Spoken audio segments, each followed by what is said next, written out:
Nathan Collier was our dad's #1 nemesis, his arch rival.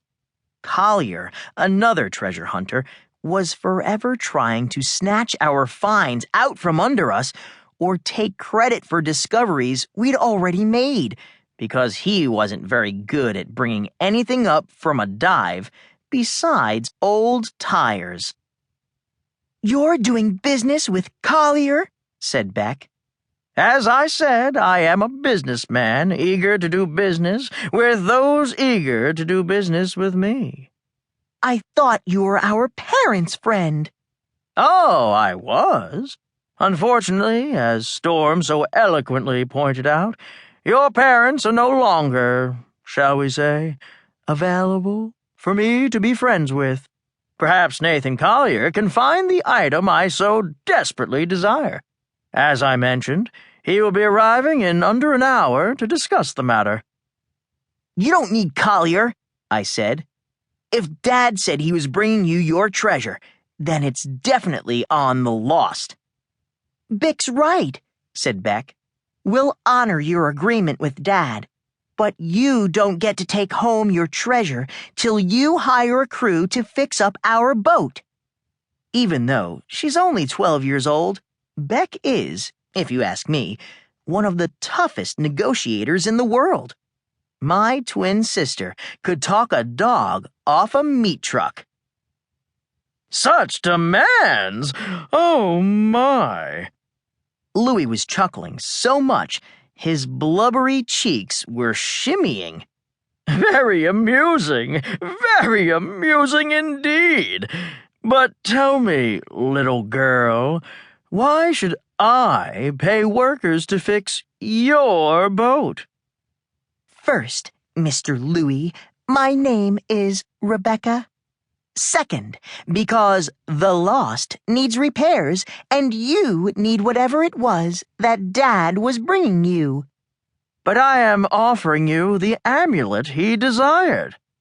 "Yes, sir, but you messed up. First, you called this amulet a trinket and a bauble. You even said it was worthless.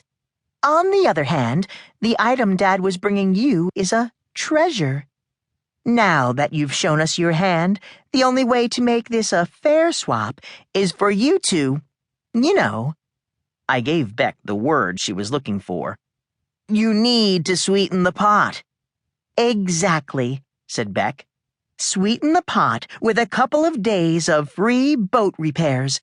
You find a fix-up crew to work on The Lost for 2 days. When they're done, we give you your treasure." My. You drive a hard bargain." Beck shrugged. "I am my mother's daughter. Deal or no deal?" Louis ran his tongue across his upper lip to swipe away some of the sweat beading there. "Deal. But, Rebecca, if I do not find what I am looking for on board your ship, if I am disappointed in any way, you four will owe me the full cost of the repairs.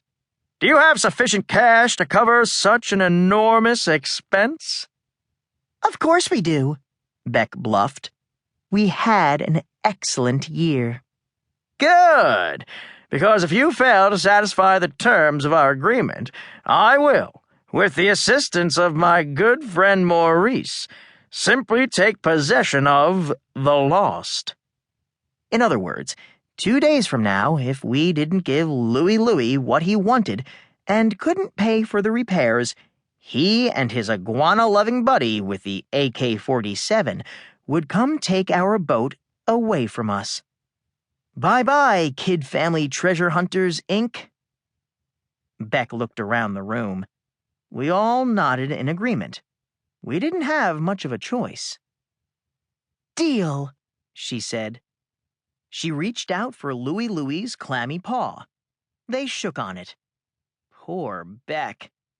There wasn't enough Purell in the world to wash away the germs a slimy guy like Louis left behind.